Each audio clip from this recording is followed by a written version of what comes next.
Bonjour. Dans la précédente vidéo, nous avons vu que le jardin de Gethsémané est le lieu où le monde entier bascule.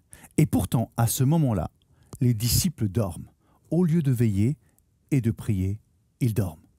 Ils sont épuisés d'avoir tellement manœuvré, tellement comploté pour amener Jésus au pouvoir et faire échec à la domination des Romains.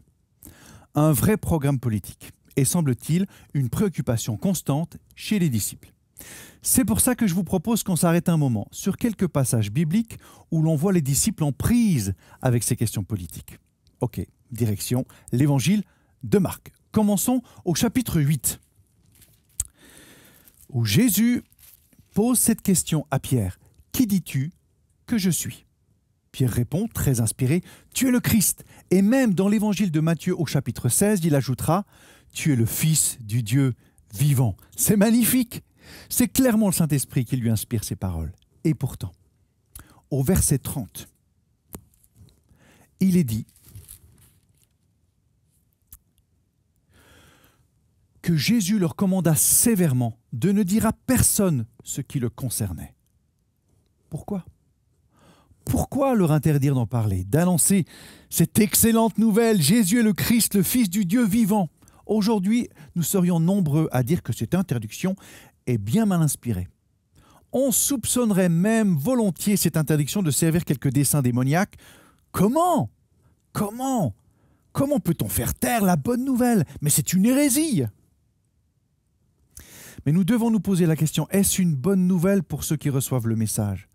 Pour ceux qui aujourd'hui ne voient dans le christianisme que l'archétype du colonialisme ou de l'homophobie. L'évangile est réellement une bonne nouvelle pour tous ceux qui comprennent le vrai pouvoir de la croix et de la résurrection du Christ, de son élévation et de l'envoi du Saint-Esprit. Tant que le message est politisé ou détourné par ceux qui le prononcent ou par ceux qui le reçoivent, peu importe. Il n'est pas une bonne nouvelle, il sonne faux, il est porteur de trahison. Et c'est précisément pour cette raison que Pierre est tellement choqué, bouleversé même dans la suite du passage. Même lui, si bien inspiré quelques minutes auparavant. Lorsque Jésus lui explique au verset 31 qu'il fallait que le Fils de l'homme souffre beaucoup, qu'il soit rejeté par les autorités du peuple, qu'il meure et qu'il ressuscite 3 jours après, Pierre est tellement loin de ces réalités-là qu'il va jusqu'à faire des reproches à Jésus. « C'est une hérésie, Jésus. Tu n'y penses pas. » Et à ce moment-là, on connaît tous ce passage, Jésus se retourne pour lui faire face et lui dit « Arrière de moi, Satan, tes pensées ne sont pas celles de Dieu, mais celles des hommes. » C'est un choc pour Pierre. Et quel fossé entre lui et Jésus.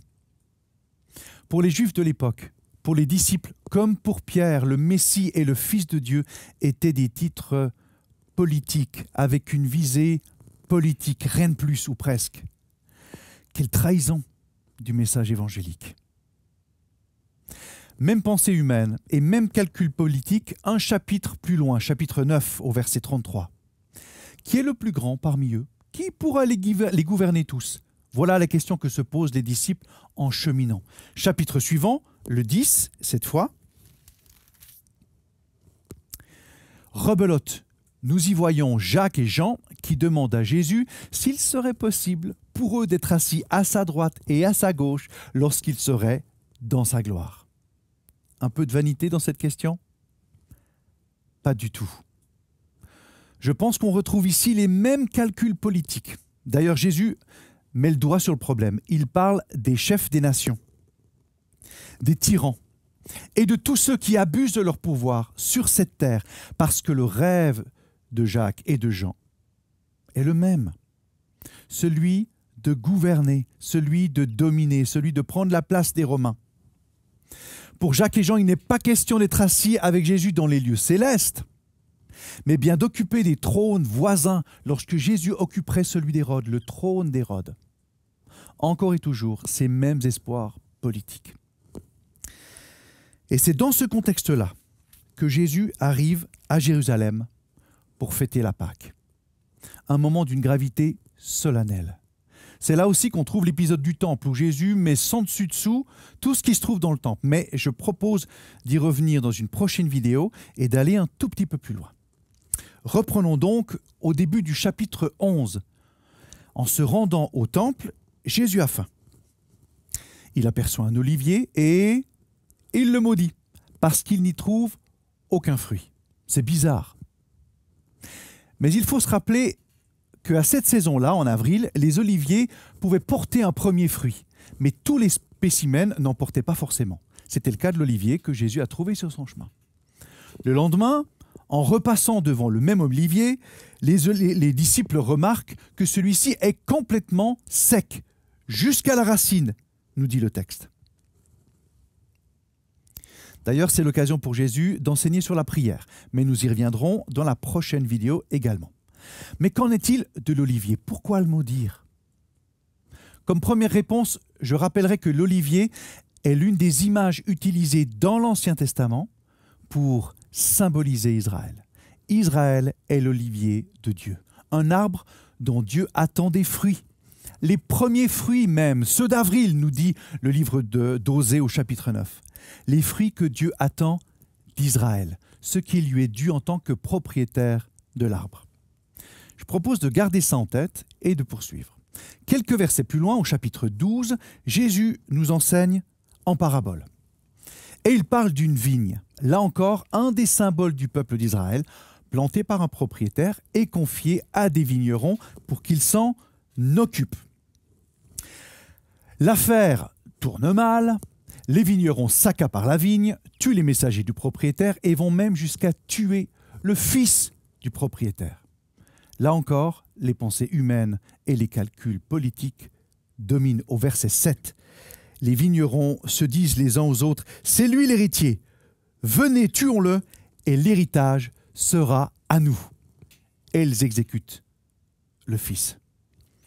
Le propriétaire, qui attendait là encore le fruit de sa vigne, est bien sûr déçu des vignerons, mais il est surtout blessé au plus profond de lui-même par le meurtre du fils, victime, là encore, d'un traquenard politique, d'un complot révolutionnaire.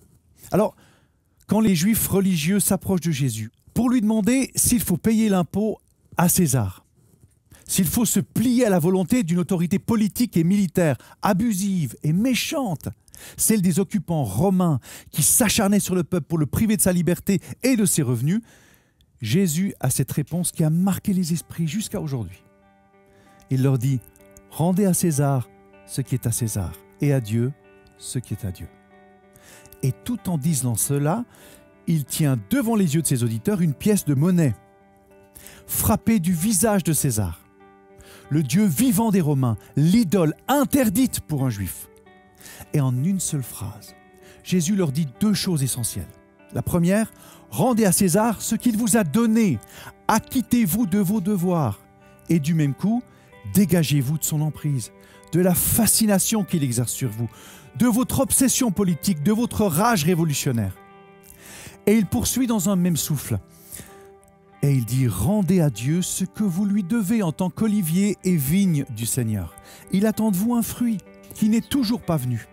Un fruit qui lui revient, le fruit de vos lèvres, de vos corps, de vos cœurs. Le pourquoi vous avez été fait. Vous avez été créé, choisi avant tous les autres, prédestiné dans ce sens-là, pour lui rendre gloire par vos vies consacrées. Consacrées entièrement, pas à moitié, et consacrées à lui seul. Voilà l'interpellation que Jésus adresse à ses disciples de tous les temps, nous y compris.